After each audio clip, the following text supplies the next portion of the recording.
Welcome, my name is Vishal Tekshanani. Today I'm speaking to the CFO of Fortescue Metals Group, Ian Wells, and we're going to talk about the Trump administration's tariffs.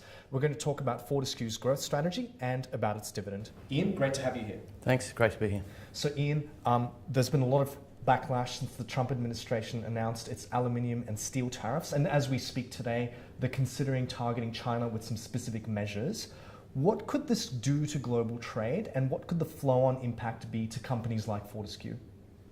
Well, that's a really good question. And at Fortescue, just to get to the first point, is that we're a real supporter for free trade in terms of global commodities. Obviously, we're a commodity company, but it's important to note that China is Fortescue's primary market, and China exports around 40 million tonnes of steel per annum. They generate 832 million tonnes per annum, so a small proportion is exported, the majority of it's used internally.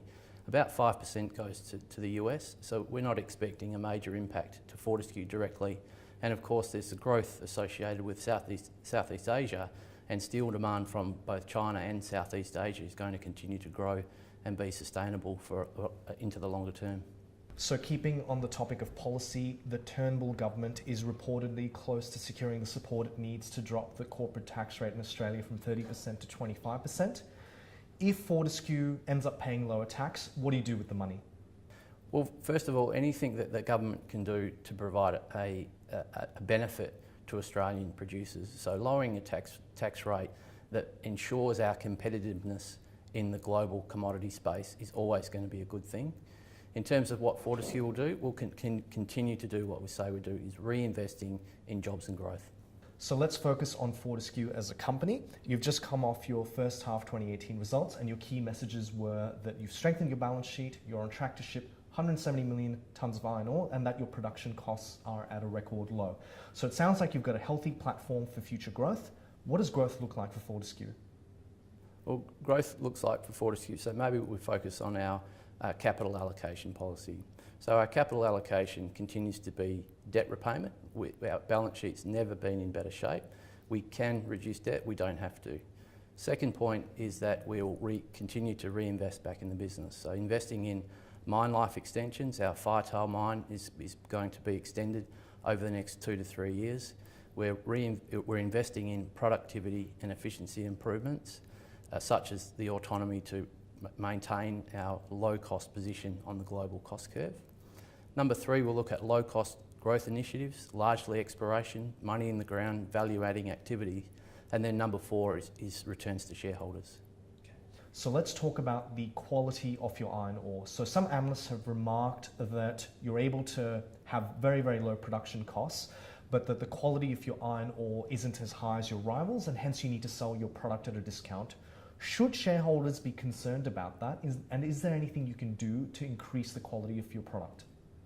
So what shareholders should be focused on, as we are, is the things that we can control: safety, production and cost, and the predictability of Fortescue's performance over time has been consistent. Safety, production and cost, we hit our targets.